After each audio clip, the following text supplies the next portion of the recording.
All right, today we're doing 12.6, the last section of the school year. We're talking surface area and volumes of spheres. The surface area of spheres, recall that a sphere is the locus of all points in space that are a given distance from a given point called the center of the sphere.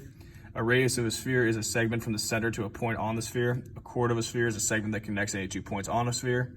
A diameter of a sphere is a chord that contains the center. A tangent to a sphere is a line that intersects the sphere exactly 1 point. So the surface area of a sphere is S equals 4 pi r squared. Volume of a sphere, suppose a sphere with a radius r contains infinitely many pyramids with vertices at the center of the sphere. Each pyramid has a height of r and base area b. The sum of the volumes of all the pyramids equals the volume of the sphere. So our sphere volume formula is 4/3 pi r cubed. So when solving the problems involving volumes of solids, it is helpful to draw and label a diagram with no diagram when no diagram is provided. So example 1, find the surface area of the sphere. So we're using this formula down here, which is S equals 4 pi r squared. And we have r is 9, so we're just plugging that in. 4 pi times 9 squared, which equals 1,017.9 meters squared.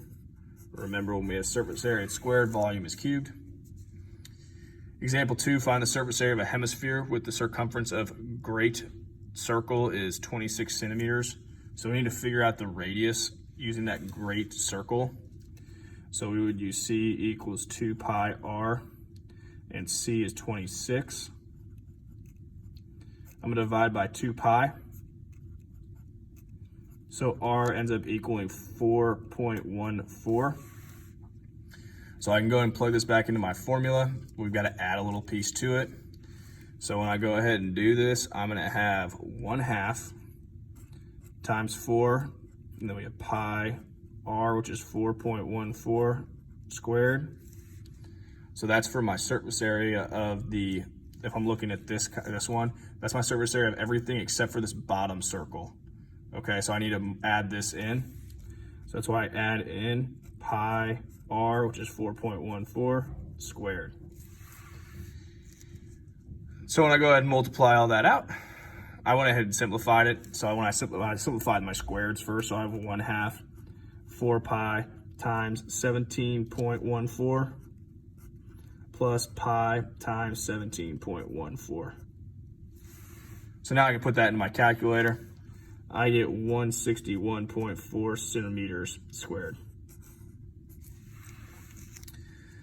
All right, finding the volume of a hemisphere.